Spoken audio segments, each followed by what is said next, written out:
오늘 특강 교수님을 김명수 총장님께서 멋지게 소개를 하시겠습니다.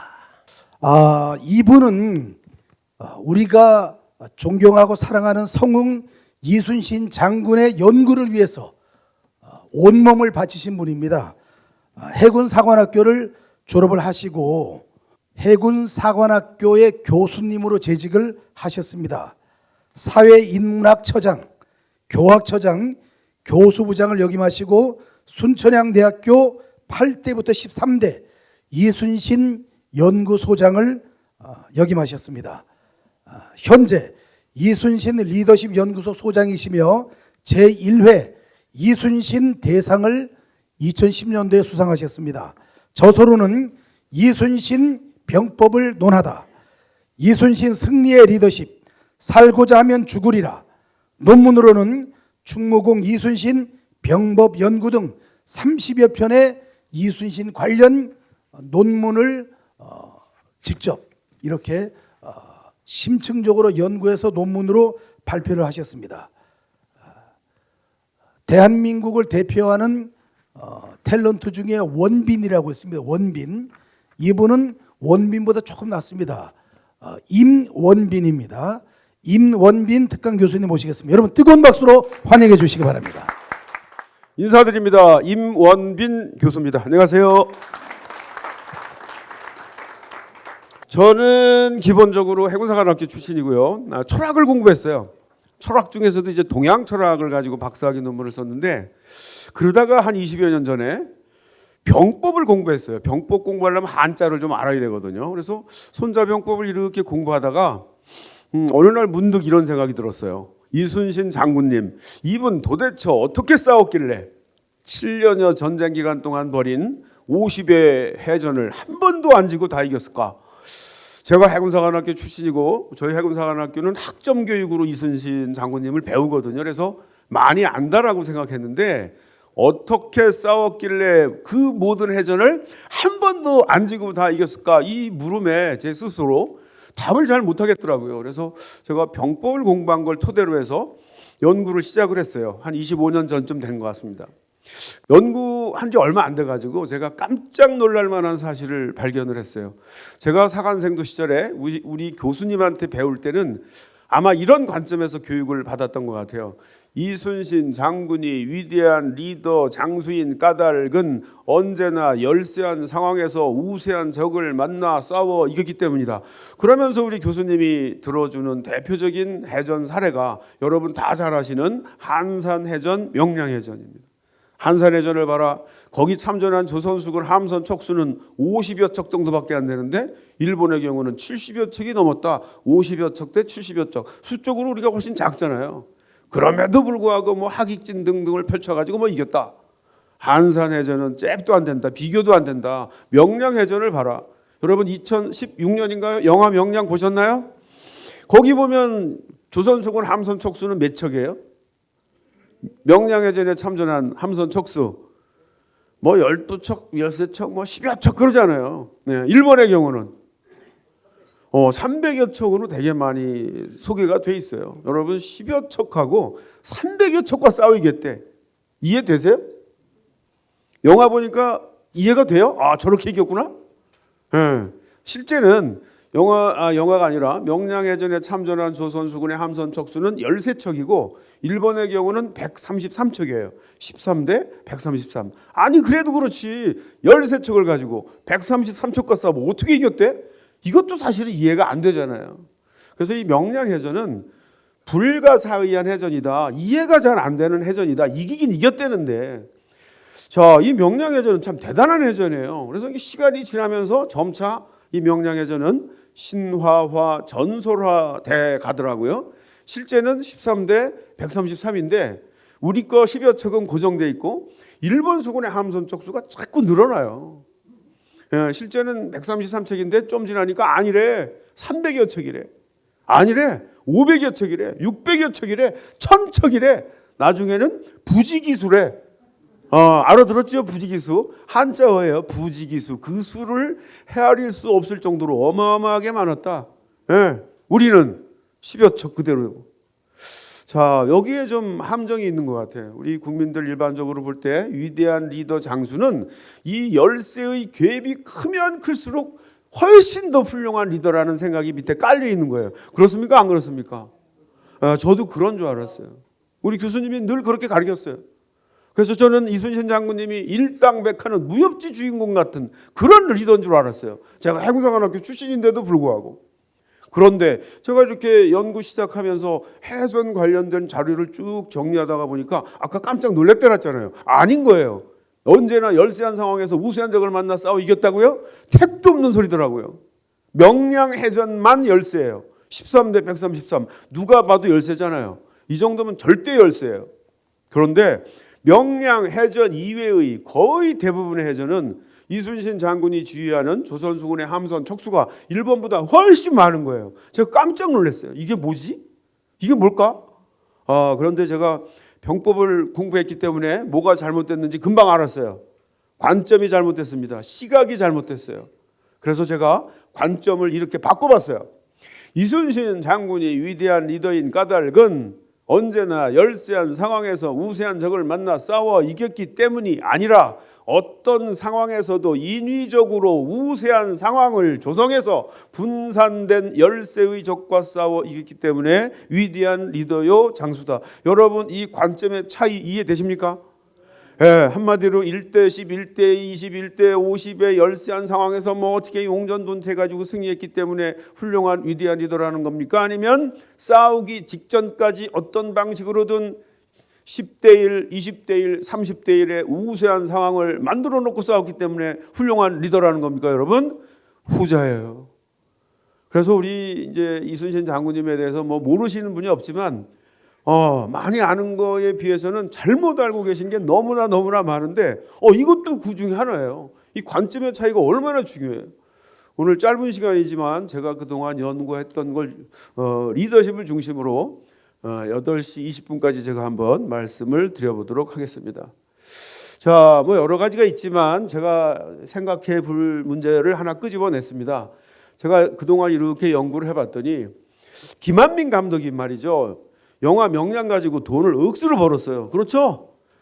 그런데 이제 뭐 다른 건 뭐 스토리 다 작가가 만드는 거니까 그렇다 치고 자, 그런데 해전 장면은 이게 팩트에 기초해서 이제 영화도 만들어져야 되는데 엉망진창이에요. 팩트는. 그 영화 명량에 보면 일단 전투 장면 가운데 통제사 이순신 장군 배 위에서 막 치열한 백병전 칼싸움이 벌어지는 게 묘사가 돼요. 생각이 납니까? 자, 이걸 백병전이라고 그러는데 백병전 있었을까요? 없었어요. 우리는 백병전을 하면 안 돼요. 조선은 활의 나라예요. 일본은 칼의 나라예요. 백병전은 제일 잘하는 나라는 일본이에요. 동아시아 3국 가운데 칼싸움 제일 잘하는 나라가 일본이에요. 자, 그러면 활의 나라 조선과 칼의 나라 일본이 붙는데 우리가 칼싸움하면 되겠어요? 안 되겠어요? 안 돼요. 김한민 감독이 이제 또 한산대첩 가지고 지금 영화를 거의 다 만들어 놨어요. 코로나 지나면 아마 또 개봉할 것 같은데 제가 우려하는 것 중에 또 하나가 뭐냐면 거북선이 그냥 빡치기 충돌해가지고 또 일본 배를 막 이렇게 물리쳤다는 거야. 충돌한 적 없어요. 우리는 그런 그 재래식군이 아니에요. 여러분 거북선이나 뭐 판옥선이 충돌했다고 쳐요. 그러면 뭐 일본 배가 취약하니까 좀 더 손상을 입을 수는 있어요. 그런데 본격적인 전투는 그 다음에 이루어져요. 배가 서로 충동을 꽉 했어. 그 다음에 어떤 양상의 전투가 벌어질까요? 칼싸움이 벌어지잖아. 배가 붙었으니까. 이게 화약 무기가 나오기 이전 단계 동양이든 서양이든 똑같아요. 원거리에서는 활 쏘다 붙으면 칼싸움하는 거예요. 자, 그런데 동아시아에서 칼싸움 제일 잘하는 나라가 일본이란 말이야. 우리 칼싸움 하도록 이렇게 배를 대주면 되겠어요? 안 되겠어요? 안 돼요. 그래서 이제 나중에 여러분 영화를 보시더라도 이제 딱 이렇게 팔을 딱 끼고 잘 만들었나 안 만들었나 한번 보세요. 그래서 이제 다른 건 모르겠지만 해전 장면은 전부 엉터리예요. 지금까지 충돌하는 거 없었고요. 칼싸움하는 거 없었어요. 자, 이런 내용들도 이제 여러분들한테 한번 말씀을 드리고 싶고 임진왜란 이해하는데 제일 중요한 거예요. 조선은 활의 나라예요. 활의 나라 조선과 칼의 나라 일본은 싸우는 방식이 완전히 달라요. 칼의 나라 일본 어떻게 싸울까요? 칼 길이가 1m예요. 1m 남짓. 그거보다 크면 휘두를 수가 없어. 이게 쇳덩어리이기 때문에 적군을 죽이려면 1m 내로 들어가야 돼. 접근전을 벌여야 돼. 활의 나라 조선은요. 우리는 절대로 붙으면 안 돼. 일정한 거리, 활의 사정권 내로 들어오면 활로 끝내야 돼. 만약에 이걸 못 끝내고 얘네들이 탐막을 뚫고 들어와서 칼싸움하는 상황이 됐다. 조선 병사들이 칼을 뽑는 상황이 됐다. 이거 끝난 거예요 이미. 굉장히 중요한 얘기를 지금 말씀을 드리는 거예요. 그래서 영화 혹시 나오면 이런 기준으로 한번 잘 보세요. 자, 이게 이순신 동상이에요. 맨 왼쪽에 있는 게 제일 먼저 만든 6.25 전쟁 때 만든 진해에 있는 이순신 동상이고요. 최초의 이순신 동상. 가운데 있는 게 이제 광화문 동상. 이거는 여러분들 잘 못 본 동상인 것 같은데. 자, 제가 이제 어느 날 이렇게 봤더니, 처음에는 저도 잘 몰랐는데, 활의 나라 조선이에요. 난중일기 보면 이순신 장군님 부하 군관들하고 매일 활쏘기 훈련을 해요. 칼싸움하는 장면이 단 한 군데도 안 나와. 그런데 우리가 만든 이순신 동상은 칼을 탁 짚고 있어요. 차고 있고. 저 칼은 또 쓸 수도 없어 사실은. 저게 지금 실전용 칼일까요? 광화문 동상 칼 보세요. 저게 뭐예요? 동상용 칼이라고요 저게. 그럼 역사적인 팩트가 하나도 들어가 있지 않은 거예요. 활의 나라 조선 매일 활쏘기 훈련을 했던 이순신 장군. 조선은요 이순신 장군님만 명궁이 아니에요. 4대부들이 다 명궁이에요. 조선은 문관이든 누관이든 전부 활을 쏴요. 이게 정신 수양을 위한 스포츠이기도 하고 전투를 위한 스포츠이기도 해요. 자, 그래서 이제 2015년에 해군사관학교 교정에 활을 든 최초의 이순신 동상이 만들어졌습니다. 요거를 의미 있게 보려면 이렇게 봐야 돼요. 여기서 활집과 칼의 위치를 한번 비교해 보세요. 앞으로 나온 게 뭐죠? 활집이에요. 칼은 손잡이가 뒤로 가 있어요. 그렇죠? 이게 뭐예요 지금? 조선은 1차 무기가 뭐라는 거예요? 활이라는 거예요. 그래서 이제 앞으로 지자체에서 이순신 장군 동상을 혹시 또 만든다면 이런 걸 좀 참조를 해서 이제는 좀 역사성이 반영된 동상 하나를 보고도 히스토리를 우리가 얘기할 수 있는 그 당시를 이해할 수 있는 그런 동상을 좀 만드는 게 좋지 않을까 그런 생각을 해봤습니다. 오늘 충효의 대학이라고 해서 여러분 이순신 장군님 효자라는 거 다 알고 계시죠? 네. 자, 한번 이렇게 정리해봤어요. 이순신 장군님 어머니가 초기의 변씨라는 분인데 임진왜란이 벌어질 당시에는 아산에 계셨어요. 아산이 이순신 장군님 집이에요. 그런데 전쟁 중에 1593년 5월 달에 여수로 어머니를 모시고 오세요. 그래서 여수가 이제 이순신 장군이 근무하는 전라 좌수영 아니에요? 그 좌수영 그 옆에다가 집을 얻어가지고 어머니를 모시세요. 거기 부인도 와 있고요. 아들들도 와 있어요. 그래서 거기서 3년 10개월을 모십니다. 그래가지고 뭐 매일 가보진 못하지만 틈나면 가서 문안도 드리고. 자, 그래서 이제 1597년 4월 1일 날 이순신 장군이 이제 그 전에 통대사에서 파직되고 의금부에 이제 하옥이 되니까 어머니가 노심초사하고 여수에 혼자 기다리고 계시다가 못 참고 배편으로 이제 아산으로 올라오다가 배편에 돌아가세요.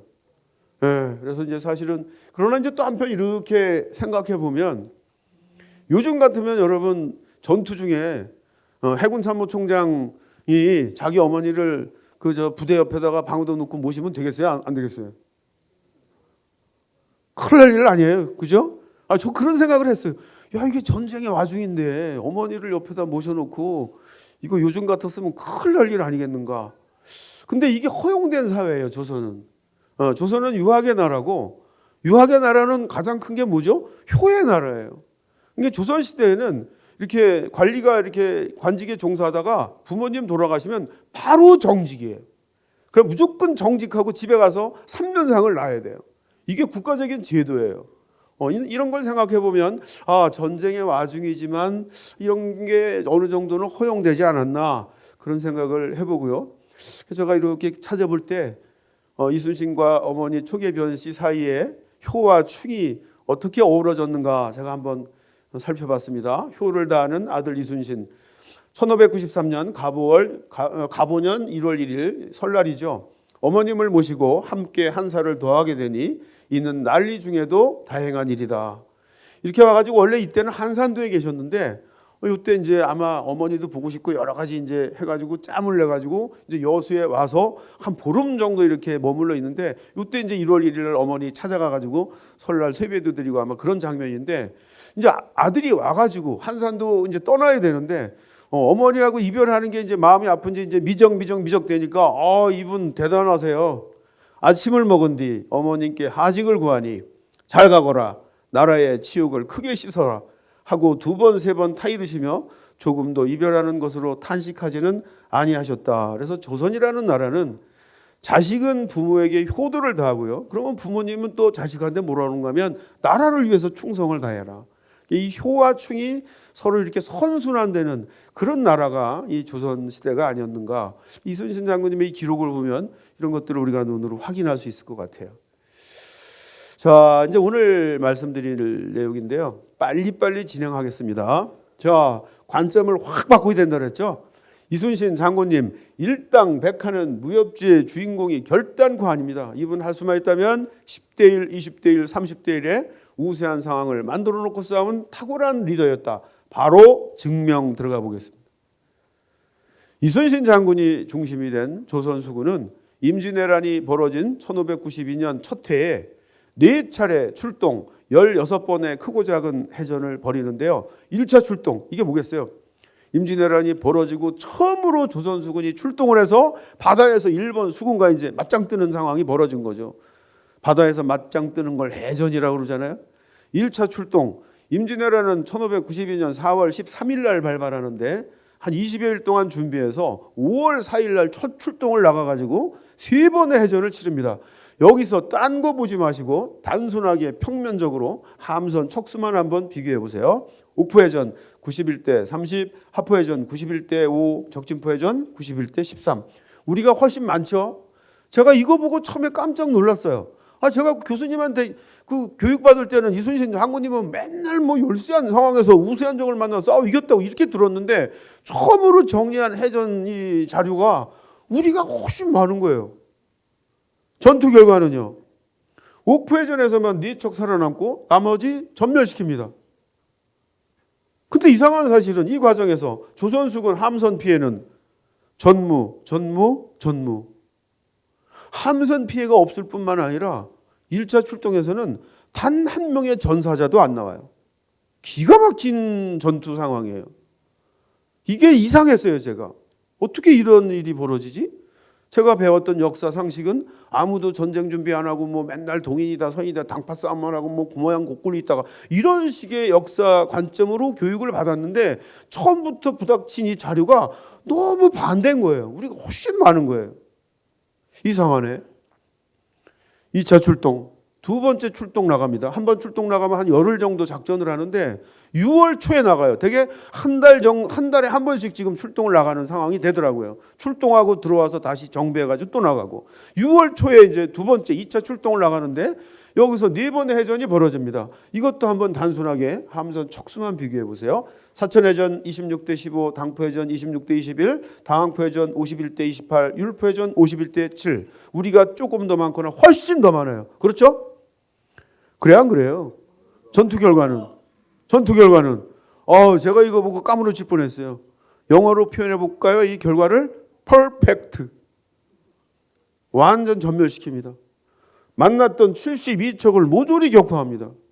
그런데 또 놀랄 만한 사실은 이 과정에서 조선수군 함선 피해 전무 1차 2차 합치면요.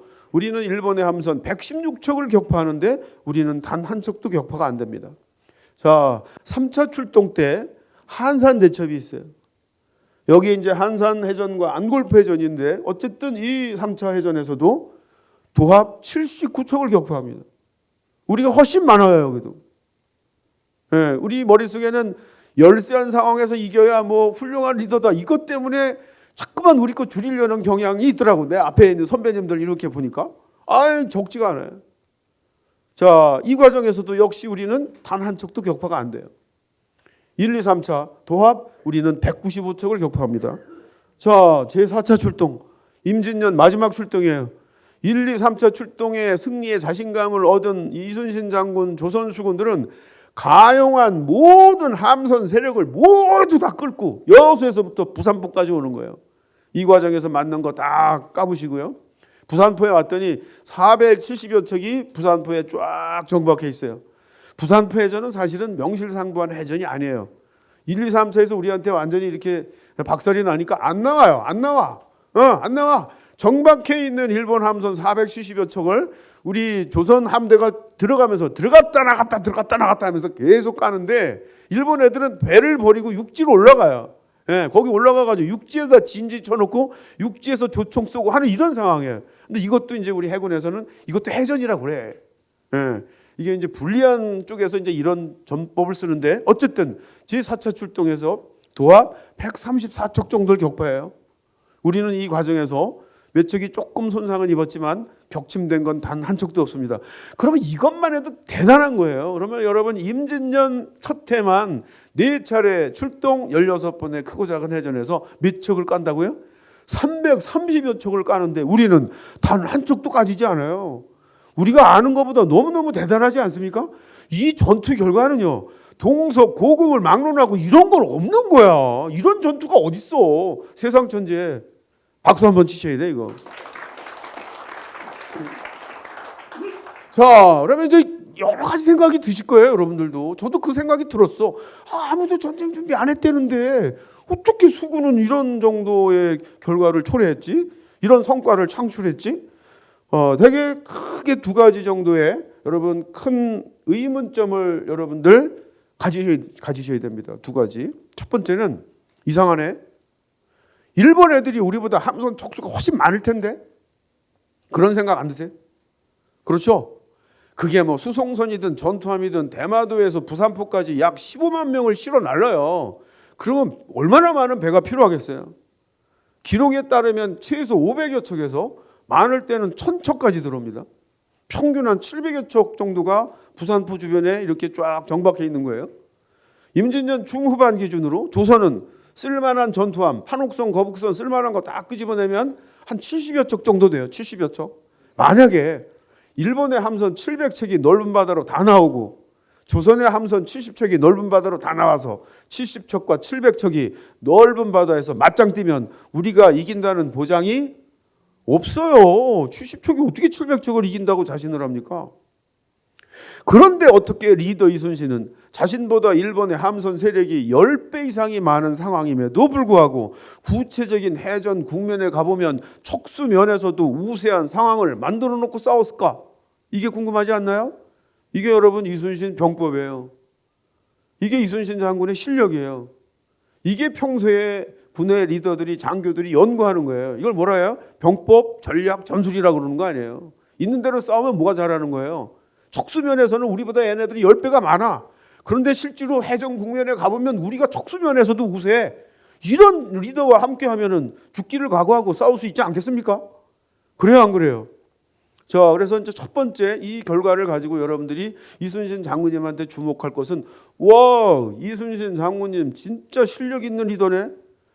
리더에게 있어서 가장 중요한 건 실력이에요. 실력. 자, 그런데 이것만 가지고 330대 빵이 설명이 안 돼. 330대 빵, 이순신 장군이 우세한 상황을 만들어 놓고 싸웠다고 쳐요. 그런데 이순신 장군의 개인적인 역량만 가지고 330대 빵이 이해가 됩니까? 설명이 돼요? 안 되지 않나요? 뭐 다른 요인이 또 있을 것 같지 않나요? 있었어요. 이거 원인이 또 의외로 간단하더라고요. 왜 이런 어마어마한 결과가 나왔을까 봤더니 무기입니다. 무기. 우리는 일본 배를 격침시킬 수 있는 무기가 있는데 우리는 천자총통, 지자총통이라고 불리는 요즘으로 따지면 함포라고 불리는 대형 화약 무기를 사용하는데 일본 수군은 천만다행으로 해전에서 대형 화약 무기 화포를 적극적으로 운영을 못했다라는 게 되는 거예요. 이게 전제로 깔려야 330대 빵이 이해가 되는 거예요. 그러면 일본 수군은 해전이 벌어지면 어떻게 싸울까요? 일본 수군은 해전이 벌어지면 원거리에서는 조총이나 활을 쏘면서 접근하다가 쏜살같이 접근해서 상대편 배에 기어 올라와 가지고 백병전 벌이는 게 얘네들의 기본적인 해전 전술이에요. 이걸 한자어로 등선 백병전술이라고 그래요. 오를 등자 배선자, 배에 올라가 가지고 백병전을 벌여서 끝낸다. 그런데 조선수군은 어떻게 싸웠을까요? 기본적으로 조선수군은 총통 포격 전술로부터 시작합니다. 일정한 원거리에서. 그래서 제가 조선수군이 왜 이렇게 포를 배에서 먼저 이렇게 운영을 했지 생각해 보니까 우리가 활의 나라예요. 우리는 붙으면 안 돼. 붙기 전에 일정한 정도에서 끝내야 돼. 그러니까 이게 이 화약 무기와 활은 같은 개념 아니에요? 그래서 우리가 일본 수군보다 이 포라고 하는 것을 대형 화약 무기를 배에서 먼저 운영하지 않았나. 활의 개념과 같기 때문에. 조총은 아무리 쏴도요. 인명이 살상되고 부상자를 입힐지언정 배를 침몰시킬 수는 없어요. 맞아요, 안 맞아요? 네. 이게 330대 빵이에요. 330척을 우리는 격파하는데 우리 배가 단 한 척도 격침되지 않은 까닭은 얘네들이 포를 사용을 못했다는 거예요. 자, 그래서 이제 어떻게 완벽한 승리가 가능했나? 두 가지로 정리하는 거죠. 세계 최고의 질적 전투력을 보유한 조선수군이 있었다. 두 번째, 우세한 상황을 만들어 놓고 싸운 탁월한 리더 이순신이 있었다. 우리가 두 번째는 많이 아는데 1번을 잘 몰라요. 우리 국민들이 뭐 역사 교육도 잘 안 하는데 수군사 해양의 역사를 공부할 리는 없잖아요. 근데 제가 오늘 말씀드리는 것은 세상에 그런 건 없다. 330대 빵은 단순히 위대한 리더 이순신의 개인적인 역량만으로는 설명되어지는 게 아니고 고려 말 이래 200여 년 동안 외구 침략에 대비해서 우리의 조상님들이 아무런 전쟁 준비 안 한 게 아니라 적어도 육군은 모르겠지만 수군의 경우는 나름대로 착실한 전쟁 준비가 있었다. 이런 얘기를 제가 여러분들한테 말씀드리고 싶어요. 이렇게 되면 역사에 대해서도 좀 긍정적으로 좀 생각이 바뀌지 않을까. 제가 왜 이런 생각을 하나 봤더니 제가 초중 고등학교 때 배웠던 역사 지식들이 역사의 관점들이 전부 식민사관이에요. 맨날 당파 싸움이나 하고 아무도 전쟁 준비 안 하고 맨날 음모하고 음모가 난무하고 뭐 이런 것들은 물론 뭐 역사학자들도 책임이 많지만 우리가 사극이나 이런 걸 보면 되게 다 그런 식으로 묘사가 돼 있어서 우리 대한민국이 너무너무 위대한 나라 민족인데도 불구하고 스스로의 역사인식은 너무 부정적이에요. 너무 자학적이에요. 여기에 기성세대들 저 이상 나이 드신 분들은 되게 다 저와 같은 생각을 가지고 있어요. 근데 그 원인이 뭐냐? 식민사관이에요. 일제강점기에 일본의 그 역사학자들이 만들어 놓은 관점들이 그대로 내려와 가지고 우리는 조선시대 역사 그러면 맨날 당파만 생각하는 그런 상황이 된 게 아닌가. 그래서 이제 이걸 제가 말씀드리는 까닭은 그래 육군의 경우는 우리가 알고 있는 것처럼 준비가 좀 미흡했지만 수군의 경우는 오히려 착실한 전쟁 준비가 있었다. 자랑스러운 역사가 있었다. 이걸 좀 기억을 했으면 좋겠어요. 양적으로 열세하고 질적으로도 열세한 그런 조선수군을 지휘한 게 아니라 기본적으로 양적으로는 10분의 1밖에 안 되는 절대 열세였지만 우리의 주력 전투함 판옥선, 거북선의 단위 함정당 질적 전투력은 일본 수군을 압도했습니다. 한마디로 임진왜란 당시에 일본 수군과 조선 수군, 일본 수군은 재래식 수군이고요. 당시 기준으로 조선 수군은 첨단 수군이에요. 맞습니까? 안 맞습니까? 이런 자랑스러운 역사에 대해서 이제 우리가 좀 긍정적으로 좀 알아야 되지 않을까 그런 생각을 해봤습니다. 영웅에 대한 생각 이제 바꿔야 될 것 같아요. 이순신 장군님 일당백화는 무협지의 주인공이 아니다. 이분 할 수만 있다면 10대 1, 20대 1, 50대 1에 우세한 상황을 만들어 놓고 싸우신 탁월한 리더다. 이거 좀 기억했으면 좋겠고요. 임진왜란 당시 조선 수군의 경쟁력의 실체는 우리가 익히 알아왔던 위대한 영웅 성웅 이순신 장군님 혼자 북치고 장구치고 해가지고 이긴 것이 아니라 물론 그런 탁월한 역량도 있지만 어쨌든 양적으로는 열세했지만 질적으로는 우세했던 이런 첨단 조선 수군 이 두 요소가 결합되어서 시너지화한 막강한 전투력이 임진왜란 당시 조선 수군의 경쟁력의 실체다. 요거만 여러분들이 머릿속에 넣어 주셔도 상당히 좀 도움이 되지 않을까 그런 생각을 해봤습니다. 전쟁은 과학이지 신화가 아니다. 준비 없는 승리는 없다. 지상군의 준비는 미흡했지만 수군은 착실한 전쟁 준비가 있었다. 제가 두 가지만 한번 말씀드려 볼게요. 어떤 준비를 했는가. 이거 제가 쓰면서 항상 자랑스러워요. 이런 얘기 들어본 적이 없잖아요. 그죠? 조선은 수군 강국이었습니다. 어찌 보면 임진왜란 당시 조선 수군의 질적 전투력은 2021년 대한민국 해군보다도 높았다. 이렇게 제가 감히 여러분들한테 말씀드려요.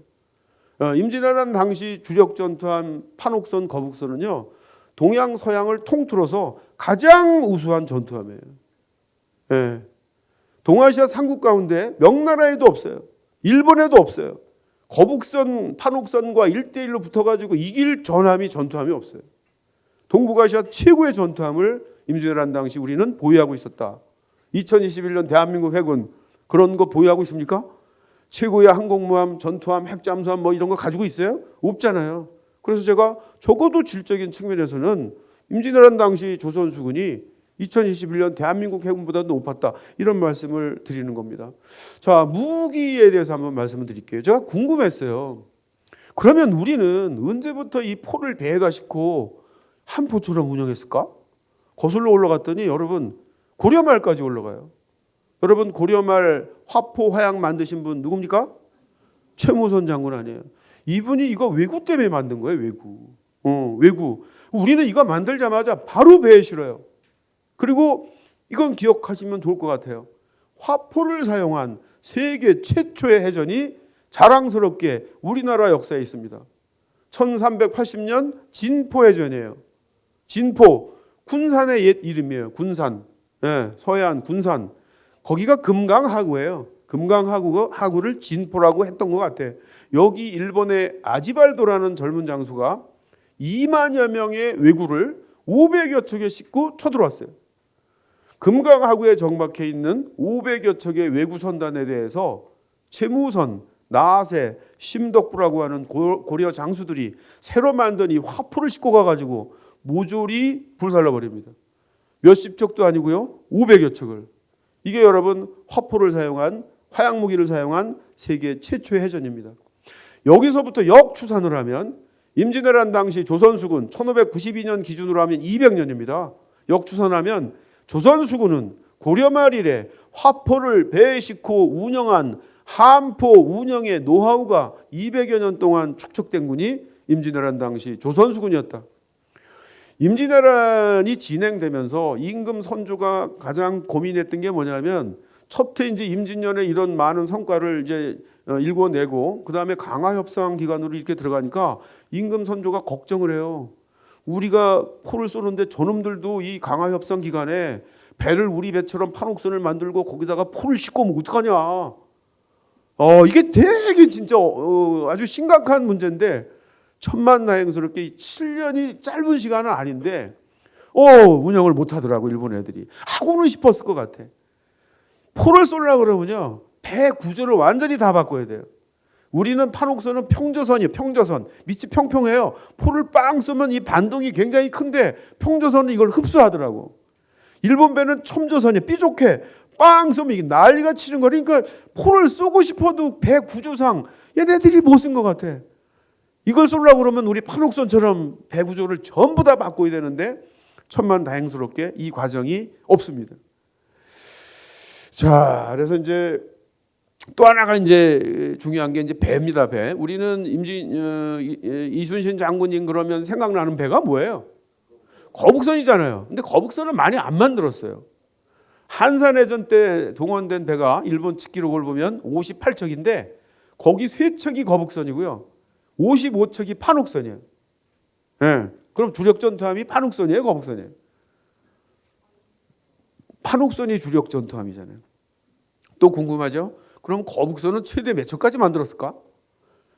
기록으로 확인할 수 있는 게 5척이에요. 어떤 생각이 드세요? 애기에게 많이 안 만들었네 거북선? 네, 거북선 많이 만들 필요가 없는 배입니다. 이 배는 돌격선 용도로 만들어진 특수선이기 때문에 척수가 많을 필요는 없어요.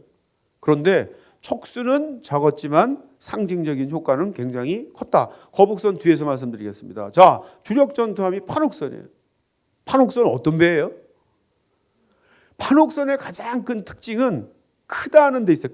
큰 배야. 대선. 누구 배에 비해서? 일본 배에 비해서. 우리의 주적은 당시 일본 왜구예요.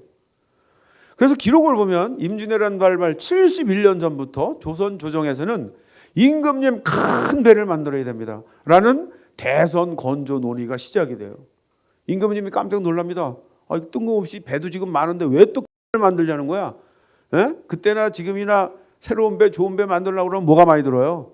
돈이, 국방비가 엄청 들잖아요. 왜 또 뜬금없이 배를 만들자는 거야? 큰 배를.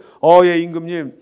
우리가 수군을 가지고 있기 때문에 왜구가 쳐들어오면 배를 타고 맞서 나가서 원거리에서 활을 쏘는데 저놈들도 활을 쏩니다. 근데 저놈들은 활을 쏘다가 쏜살같이 우리 배에 붙어가지고 기어 올라와가지고 백병전 칼싸움을 벌이는데 임금님 칼싸움에 관한 한 지존입니다. 이거는 어떻게 우리가 칼싸움 훈련을 통해서 극복할 수 있는 그런 내용이 아닙니다. 임금님이 또 물어요. 아니 그러면 배를 크게 만들면 그 칼싸움 못하는 문제가 어떻게 해결되는데?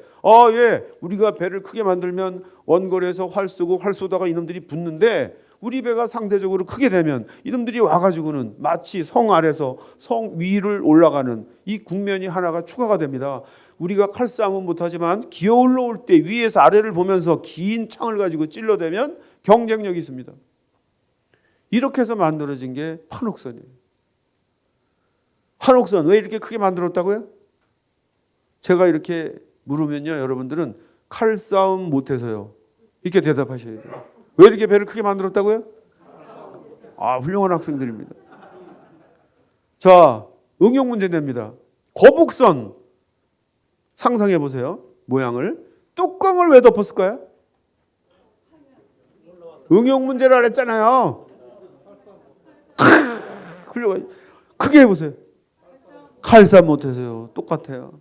자, 이거 굉장히 중요한 거예요. 이제 이런 거를 영화 감독들이 이런 거를 제껴놓고 영화를 만든다는 게 말이 안 되는 거예요. 이게 여러분들 나중에 그렇게 만들면 진짜 욕해야 돼. 이제 그런 거 가지고 돈 못 벌게 해야 돼. 제대로 만들어서 돈 벌으라고 그래야 돼. 다시 한번 물어요. 판옥선 왜 이렇게 크게 만들었다고요? 거북선 뚜껑을 왜 덮었다고요? 이거예요. 일본은 칼의 나라, 조선은 활의 나라. 이것 때문에 만들어진 배들이에요. 안 만들어지다가 임진왜란 발발 37년 전에 판옥선 시제품이 나오고요. 임금님이 결제하신 것 같아. 그때 10여 년 동안 대대적으로 만들어서 임진왜란 발발 대개 27년 전쯤 되면 조선 수군의 모든 기지에 판옥선 배치가 완료됩니다. 이렇게 만들어진 판옥선이 임진왜란을 당해서 그 위력을 유감없이 발휘합니다. 어떻게 발휘했을까요? 330대 빵. 자, 이렇게 되는 거예요. 이게 우리의 주력 전투함 판옥선과 일본의 주력 전투함 세키분의 가상도인데 우리 배가 훨씬 크죠. 바다 위에 성입니다. 성. 이 개념이 들어간 거예요. 네. 왜 이렇게 크게 만들었다고요? 일본은 그럼 배를 크게 만들 줄 몰라서 이렇게 작게 만들었을까요? 그렇죠. 그래서 이제 얘네들은 훌륭하세요. 얘네들은 무조건 이제 조총이나 활을 쏘다가 가장 자기네들의 장기가 뭐야? 칼싸움을 하려고 그러면 뭐가 중요해? 빨리 붙어야 돼. 그러니까 배를 크게 만들 줄을 몰라서가 아니라 전투가 벌어지면 순식간에 붙어가지고 기어 올라와가지고 칼싸움을 벌여야 되기 때문에 배를 크게 안 만드는 거예요. 속도가 굉장히 중요했기 때문에. 여기에 대응해서 우리가 뭘 했다고요? 판옥선을 만든 거예요. 그래서 이게 천만다행이라고 제가 말씀을 드리는 거예요. 자, 최고의 전투함이 있었습니다. 2021년 대한민국 해군 세계 한 10등쯤 되는데 아직도 멀었어요. 우리 세계 최고가 없어요. 자, 지금부터는 이제 리더십을 본격적으로 말씀을 드려보도록 하겠습니다. 저는 리더가 갖추어야 할 자질을 두 가지 정도로 응축해서 표현해봐라. 그러면 이렇게 말씀드립니다. 하나는 전문성이요. 또 하나는 도덕성입니다. 전문성과 도덕성, 리더십의 두 바퀴입니다. 자, 오늘 대통령 이렇게 이제 뽑는다고 우리가 난리가 나는데 우리가 그냥 딱 리더를 보면 보이는 게 여러분들이 있을 거예요. 여권 후보, 야권 후보, 전문성, 도덕성 두 개 가지고 딱 이렇게 하면 되게 이렇게 여러분 나름대로 다 말씀을 하실 수 있을 것 같다고요. 그래서 이제 우리나라처럼 중진국에서 선진국으로 올라가려고 그러면 리더가 굉장히 중요해요. 우리나라 다 훌륭한 것 같아요. 유능한 사람은 넘쳐나는 것 같아요. 제가 볼 때 능력 있는 사람 넘쳐나는 것 같아요. 그런데 능력도 있으면서 도덕성까지를 겸비한 리더가 이제 자꾸만 문제가 생기는 거예요. 전부 이제 이거잖아요. 우리나라가 좋은 사회가 된 거야. 옛날 같으면 도덕성 이런 거 별로 뭐 아마 문제 안 삼았을 것 같아. 우리가 후진국에서 중진국 올라갈 때는 이거 문제 안 삼았어요. 실력만 있으면 되고 유능하면 되고 출세하면 되고 1등하면 되고 이러다가 이제 선진국 올라가려고 그러니까 그거 가지고 안 되는 거예요 지금. 그렇게 해가지고는 모든 국민이 행복할 수가 없는 거예요. 그래서 제가 이 말씀드리는 것은 리더 이순신으로부터 이런 리더로서의 어떤 그 균형 밸런스 균형을 갖춘 자질을 좀 갖춰야 되는 거 아닌가 이제 그런 말씀을 드려보려고 하는 거죠. 자, 전문성 바퀴는 안으로 들어가면 두 가지 요소로 나뉩니다. 하나는 직무지식이고요. 또 하나는 변화, 혁신, 역량입니다. 변화에 대한 대응 능력이 너무 중요하기 때문에 하나 요소를 빼낸 거죠. 자, 이순신 장군과 연관시켜 보면 이순신 장군의 직무지식 어느 정도였어요? 이순신 장군의 직무지식 실력을 가늠할 수 있는 자리 없을까요? 이미 말씀드렸어요.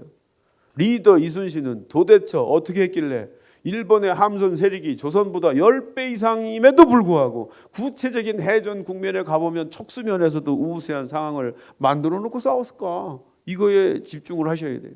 이 원인을, 이 이유를 뒤에서 제가 조금 설명을 드릴 겁니다. 자, 전문성 바퀴 또 하나 요소가 이제 변화, 혁신, 역량인데 여러분 이순신 장군의 변화, 혁신, 역량의 상징물 뭘 것 같아요? 당연히 거북선입니다. 거북선. 자, 변화. 이게 이제 여러 가지 분야의 변화가 있잖아요. 근데 이 당시는 전쟁이 벌어지는 시대예요. 여러분, 전쟁에서 변화와 가장 밀접한 관계에 있는 게 뭘까요? 여러분, 무기입니다. 예, 그래서 여러분, 인류의 역사는 전쟁사라고 그래. 예, 왜요? 전쟁에서 패한 아무리 찬란한 문화와 문명을 건설한 그 무엇이라 하더라도 전쟁에서 패하면 그 순간 흔적도 없이 역사의 저편으로 사라집니다. 그래서 여러분 인류의 역사는 뭐예요? 전쟁 승리의 역사예요. 전쟁 승리에 결정적인 영향을 끼치는 게 뭐라고요? 무기입니다. 그게 무기 체계의 발달사가 이제 그 밑에 따라가는 거예요. 그러면 이 1590년대 임진왜란이 벌어진 이 시대에는 어떤 무기의 변화가 일어났던 시대였을까요? 기본적으로 칼, 활, 창을 위주로 하는 재래식 무기에서 소위 조총, 총통, 대포, 화포라고 불리는 화약 무기로 전환하는 일대 전환의 시기에 임진왜란이 발발한 거예요. 여러분들이 그 당시 군의 리더 같으면 여러분 어떤 고민을 해야 될 것 같아요? 네. 우리가 포를 쏘니까 또 어떤 분들은 뭐 우리는 맨날 포만 쏘는 거로 알고 있는데 택도 없는 얘기예요. 네. 당시는 뭐예요? 기본적으로 칼, 활, 창이라고 하는 재래식 무기와 화약 무기가 공존하는 시대예요. 그러면 위대한 리더 이순신의 어떤 그 장점을 우리가 살펴보려면 이분은 도대체 어떻게 기존에 있는 재래식 무기와 화약 무기를 전술상으로 어떻게 결합을 시켜가지고 당대 최고의 전투력을 창출해낼 수 있을까? 이거에 여러분들이 주목을 하셔야 돼요. 이거와 연관된 게 거북선입니다. 우리는 기본적으로 포를 쏜다 그랬잖아요. 판옥선에서. 그런데 여러분 포함 판옥선이 있음에도 불구하고 왜 이상한 모양의 이순신 장군님은 거북선을 만들었을까? 뭔가 판옥선이 문제점이 있어서 만든 거북선을 보완적으로 만드는 것 같지 않아요? 자, 판옥선의 문제가 뭐냐? 포를 쏘는데 포가 안 맞아. 그리고 당시 포탄은 터지는 포탄이 아니야. 이게 정확하게 빵 때리지 않으면 아무 소용이 없어. 근데 맞기만 하면 기가 막혀. 그래서 이 포가 육지에서는 잘 사용이 안 됐어요. 그런데 왜 이 터지지도 않는 이 포가 일본 배가 한 방 맞으면 어떻게 치명적인 타격을 입혔을까요? 포를 쏘면 어디다 쏠까요? 옆구리에 쏠 거 아니에요, 그죠? 옆구리를 빵 쏘면 옆구리에 뭐가 있죠? 노를 졌잖아, 옆구리에서. 그러니까 옆구리 한 방만 맞으면 기동불능한 거야. 이게 대단한 거예요. 이게 330대 빵이에요. 한 방만 맞으면 얘는 기동불능이야. 우린 접근하면 안 돼. 일정한 거리에서 한 방 움직이지 못하게 만들어 놓고 빙빙빙빙 돌면서 일정한 거리에서 활을 쏘는데 깡그리 죽여요. 깡그리. 활을 진짜 너무너무 잘 쏴 우리는. 한 놈도 못 살아 걸리면. 네. 자, 제가 또 말씀을 드릴게요. 그럼 자 이제 포가 안 맞아. 맞으면 끝내주는데. 그러면 이 명중률이 현저히 떨어지는 당시의 포의 명중률을 높이는 방법 뭐가 있을까요? 어떻게 하면 명중률 문제 해결할 수 있을까? 그건 하책이에요. 하책. 예. 네. 그렇죠.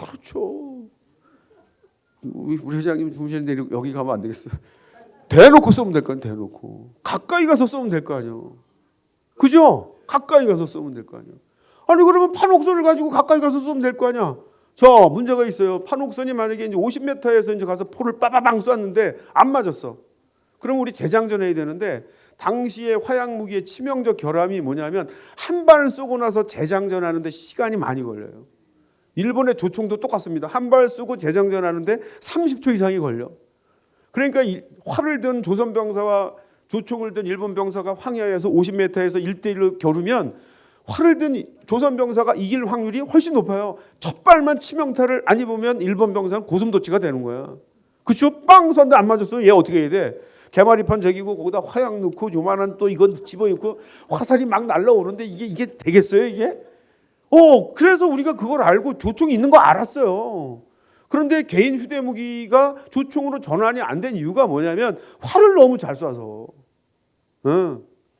포 있는 거 다 알았어 일본 애들도. 그런데 왜 이 좋은 포를 배에서 적극적으로 운영을 안 했을까요? 똑같은 얘기인데 칼싸움을 너무 잘해서. 되게 중요한 거예요 이게. 예, 이게 관성의 법칙이라고 그러잖아요. 모든 조직에서 타성, 관성이라는 거예요. 자기가 익숙한 걸 안 바꾸려고 그러는데 임진왜란이 대표적이에요. 우리는 활을 너무 잘 쏴가지고 개인 휴대무기가 안 바뀌고 일본은 칼싸움을 너무 잘하니까 배에서 포를 사용을 안 한 거예요. 자, 그럼 거북선은 뭐 어떻게 해? 거북선. 예, 거북선은 회전이 벌어지면 판옥선 얘기하다 말았잖아요. 50m에서 쐈는데 안 맞았어. 그러면은 3분에서 5분 걸리니까 장전하는데 50m 노져오는데 30초면 들어온단 말이에요. 그러면 뛰어 올라와서 칼산벌이 우리 다 죽잖아. 가까이 가서 쏘면 좋은데 이런 문제가 있어요. 백병전에 당할 위험성이 있다고. 그럼 당시 이순신 장군님 어떤 고민을 했을까요? 가까이 가서 포를 쏴서 명중률 문제 해결하고 그 배에 타고 있는 칼싸움 못하는 불쌍한 우리 병사를 보호할 수 있는 그런 배가 없을까? 이 두 가지를 만족한 게 거북선이에요. 거북선은 해전이 벌어지면 충돌하기 위해서 접근하는 게 아니에요. 가까이 가서 포를 쏴서 명중률 문제, 특히 어느 배를 향해서 접근합니까? 대장선. 그러니까 거북선은 기본적으로 저게 대장선을 까는 거예요. 가까이 가서 포를 쏘고요. 그 다음에 이제 포를 맞고 우왕좌왕하는 애들을 이제 활을 쏴가지고 그 지휘관을 먼저 죽여요. 장계에도 나와. 활을 쏴가지고 장수가 푹 물에 떨어지니까 끄집어내가지고 목을 쳐서 딱 교시합니다. 거북선 해전이 벌어지면 개전 초기에 전광석화처럼 돌격해가지고 이 상황을 만드는 거예요. 그럼 개전 초기에 일본은 뭐예요? 지휘 체계가 마비됩니다. 뒤에 있는 놈들 다 도망가요. 척수는 적었지만 상징적인 효과는 굉장히 컸다. 이렇게 되는 거죠. 자, 그럼 뚜껑은 왜 덮었어요? 뚜껑은. 거북선은 거의 30m, 20m까지 접근하기 때문에 여기서도 쏴가지고 불발탄 나오면 이건 그냥 당하는 거잖아요. 갖다 대중골이 되니까. 그래서 칼싸움 잘하는 일본 애들이 배 안으로 못 들어오도록 방호벽을 친 거야. 못 들어오도록. 등어리에는 쇠꼬챙이 꽂고 혹시 배 뛰어들어오면 거기 찔려가지고 살상되도록. 거기다 또 거적도 덮고 이렇게 된 거예요. 거북선 뚜껑을 왜 덮었다고요? 칼싸움 못해서. 그래서 여러분 전쟁에서 승리하려면 아군의 장점은 극대화시키고 적군의 장점은 무력화시키면 이기는 거잖아요. 자, 거북선 돌격을 왜 한다고요? 가까이? 우리의 장점인 포의 명중률 문제 해결하려고. 뚜껑을 왜 덮었다고요? 적군의 장점인 백병전을 무력화시킬 목적으로. 기가 막힌 거예요. 이 흐름을 정확히 인지하고 있지 않다면 이런 걸 만들어낼 수가 없는 거잖아요. 그래서 이제 저분이 그냥 이긴 게 아니구나라는 걸 여러분들이 좀 생각했으면 좋겠고요. 자, 두 번째 요소가 이제 도덕성 바퀴인데 도덕성 바퀴도 안으로 들어가면 두 가지 요소로 나뉩니다. 하나는 가치의식이고요. 또 하나는 인격의 문제입니다. 여러분들 또 이런 말씀 하실 수 있어. 가치의식이 뭐 인격이 밥 먹여주냐. 수단과 방법을 가지지 않고 이기면 되는 거지. 이런 생각을 혹시 하실 수 있는데 여러분 전쟁은요. 사람을 죽이는 거예요. 살인을 해야 돼.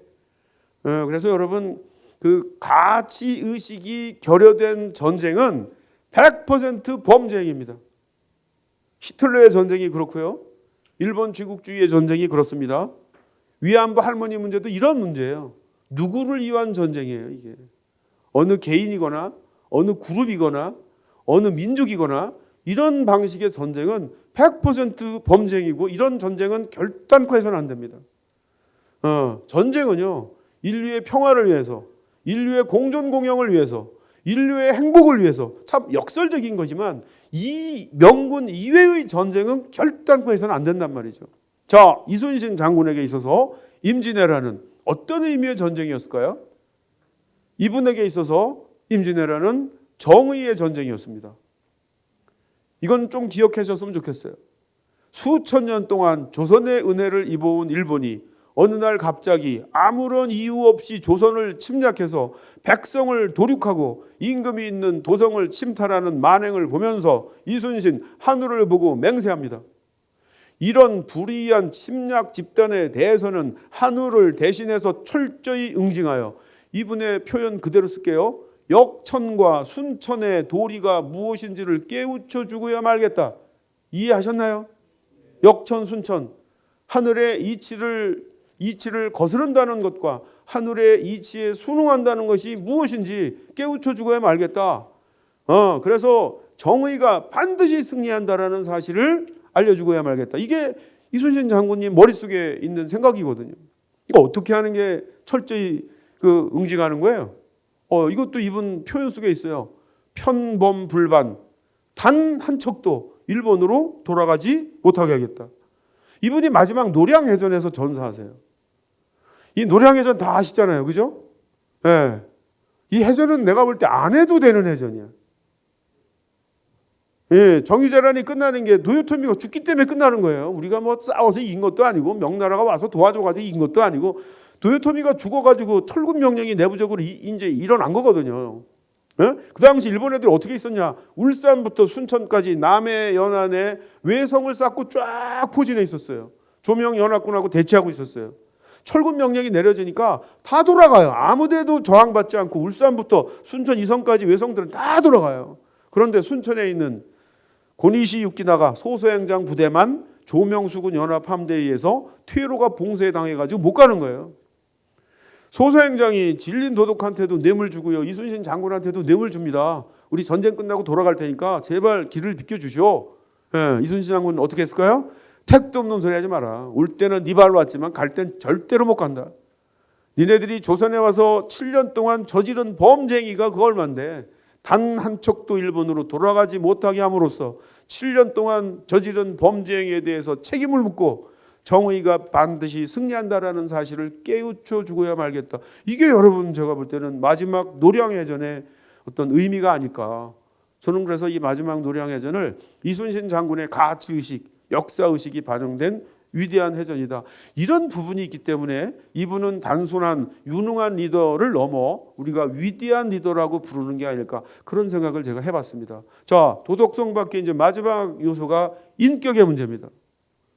인격이 밥 먹여주냐? 인격이 밥 먹여주는 사회를 만들어야 돼. 네.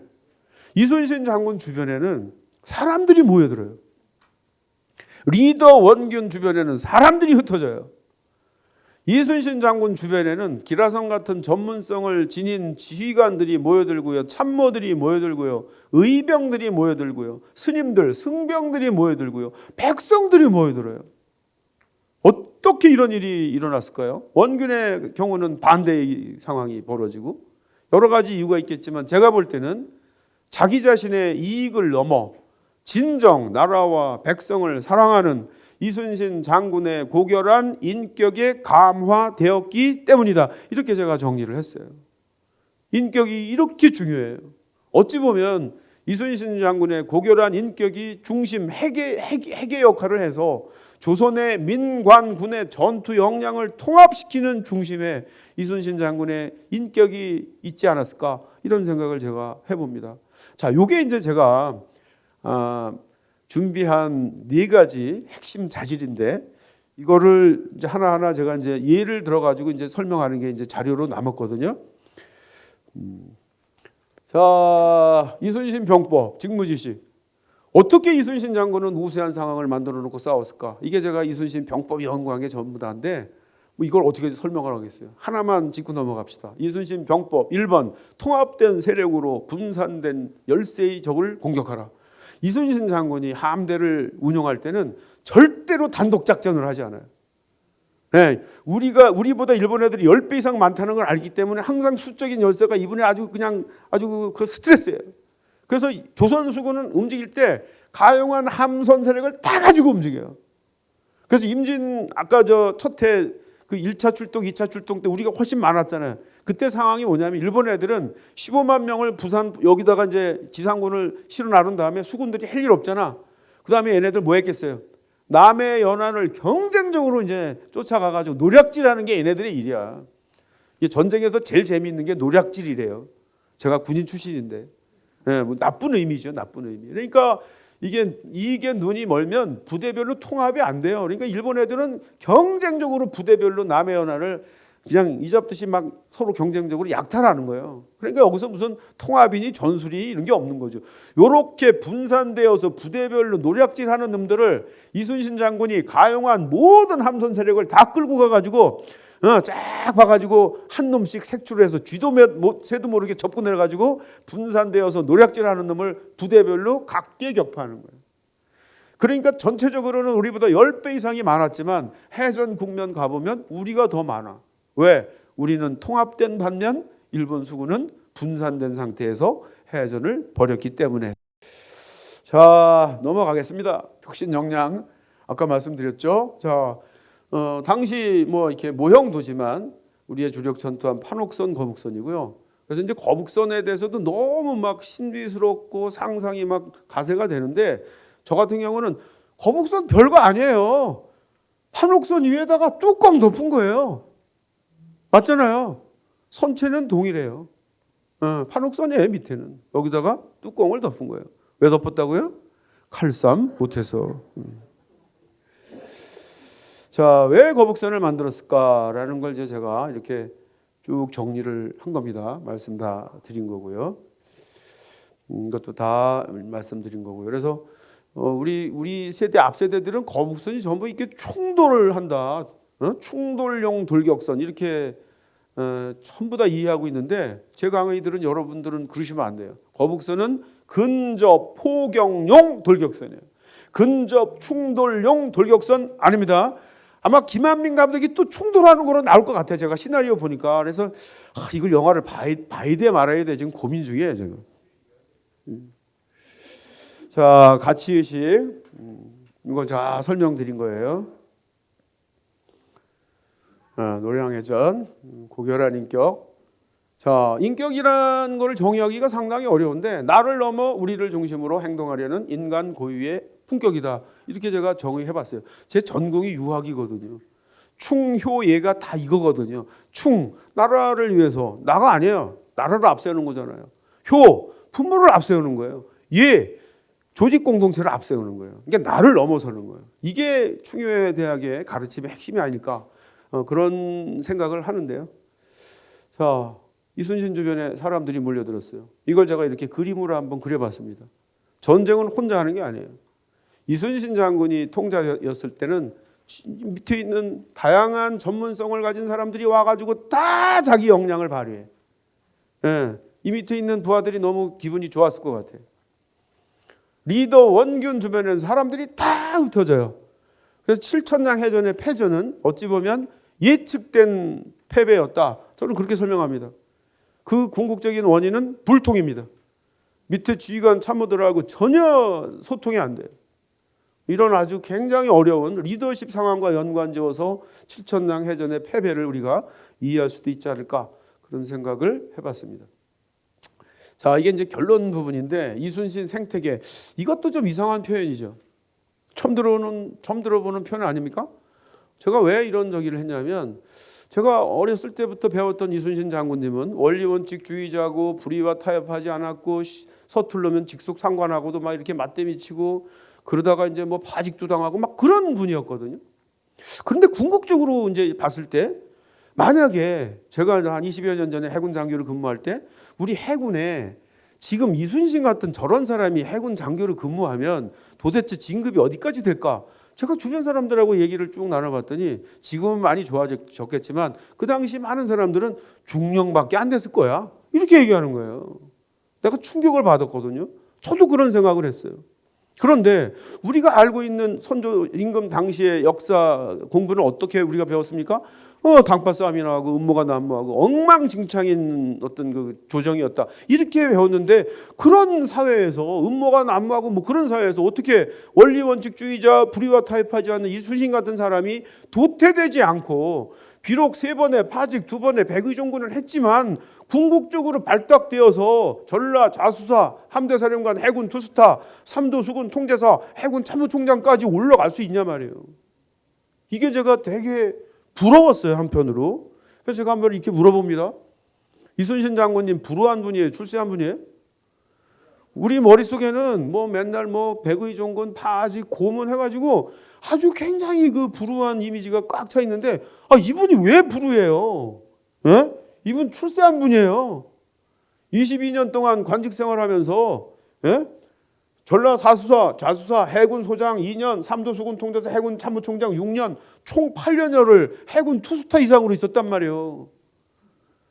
무인 관료로서 올라갈 수 있는 최고의 직책이에요, 종이품은. 이분이 불우한 분이에요. 이분은 자기 역량 마음껏 발휘했어요. 그리고 마지막 전투에서 군인으로서 가장 영광스러운 마지막 전투를 다 이겨놓고 돌아가셨잖아요. 이런 것보다 영광스러운 게 어디 있어요? 그래서 이것도 우리가 좀 밝게 봐야 되는 게 아닌가 그런 생각을 제가 해봤어요. 이번에 좌우명입니다. 장부가 여장부가 세상에 태어나서 나라에 쓰이게 되면 죽기로 일할 것이요 쓰이지 못하면 들에서 농사 짓는 것으로 만족할 것이다.